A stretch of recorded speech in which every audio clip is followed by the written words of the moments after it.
Slightly better news for those of you interested in the Galaxy Note 20.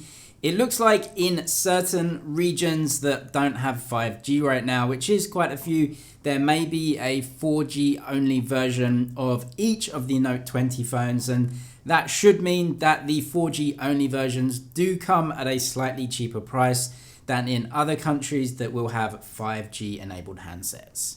So this is an FCC registration that shows us that both of these phones will be getting 4G versions. Really no confirmation on what regions will be getting these, but in the areas that don't even have any 5G at all, you would expect Samsung to be giving you those phones, so hopefully slightly cheaper prices. The same registration also seemed to confirm the use of the Snapdragon 865 Plus, so that is a slight advantage over the S20 series in Snapdragon markets, at least, that's using the 865.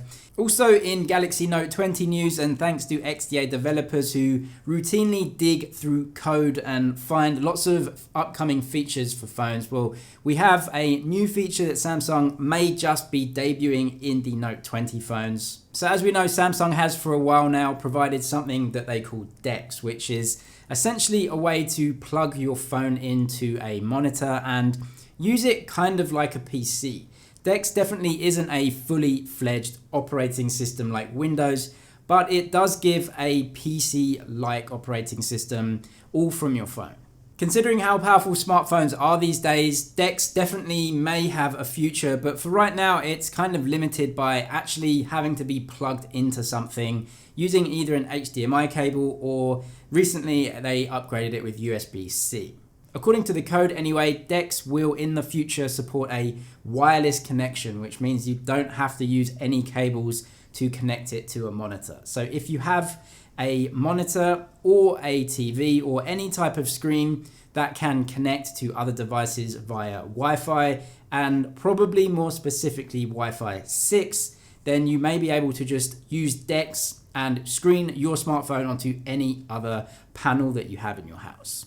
With this improvement, users should be able to screen DeX on any screen, and we know that the S Pen is apparently getting some improved features where you can actually almost use the S Pen as a pointer and have a mouse pointer on the screen. So depending on how far you can be away from the screen, that could be a really good team up and really just give us wireless connectivity in a PC Windows type of operating system. Definitely cool, and we'll have to wait and see how it actually comes, but something worth waiting for.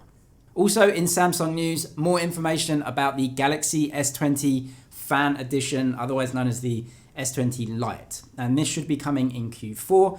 And because of the Lite naming, we know that actually it should be an S20 with more of a mid-range type of build. We get some more specs from Ice Universe today. According to him, a 120Hz refresh rate screen, which is a brilliant spec, and the Snapdragon 865, which has also been confirmed in some leaked Geekbench scores that do show us it's the Snapdragon 865 in there. Actually, that phone looks really great. So a great screen, a very good processor, a mid-range build. I'm happy with that. Cameras still unknown, but that could be, depending on the price, a very competitive phone and might be quite popular. If it is launched in those markets that usually have Exynos, you may wait for that one if you don't fancy getting an expensive Exynos chipset smartphone like the S20 or the Note 20 series, depending on what market you're in. So that's it for today though. Thank you for watching. Subscribe if you liked it, and I'll see you in the next one.